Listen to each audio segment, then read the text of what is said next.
Well, it's been a couple of years since I wrote it, so I'm looking. I had to actually go cheat and go see what I wrote. Um, I, I think what I was talking about um, was I.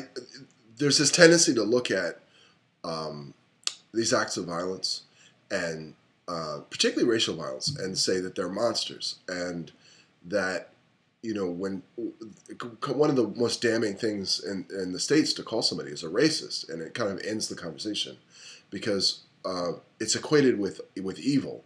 So if you say somebody's a racist, you're saying they're evil, and so there's just no more discussion. And so it sets up this dynamic where there's good people and there's bad people. There's good people and there's evil people.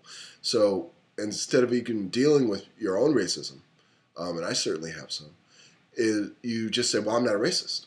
And so nothing gets unpacked and nothing that's dealt with.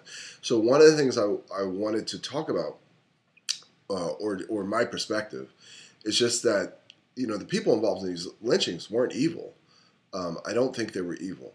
I think sure there was some evil SOBs in there, but for the most part, when you look at these crowds, you see the kind of normalcy of the people who were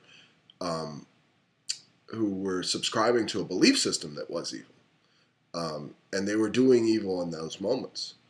But it wasn't just that they were monsters, and that's actually I've said that before, and people think, well, you're just saying excuses for them. No, I think it's the opposite. It's that we are all capable of this kind of behavior. We're all capable of demonizing and then destroying, and it goes in that order. You demonize, and then you become the victim, and then the victim is justified in doing anything.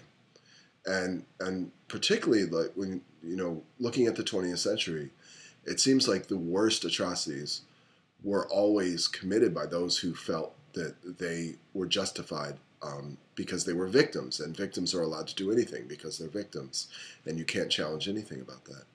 And I think these people felt like they were victims. They felt like they were their way of life was being victimized, and so they were justified in taking action and murdering. So what I wanted to do was try and just set up this idea that this was not a bunch of monsters who were just ignorant, toothless rednecks.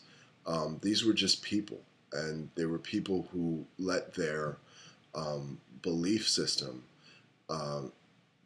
get out of the control to the point where they were capable of these atrocities. And it's something that we can all watch for, really. That once you demonize another, regardless of what your position is, that you can have this lead to that direction.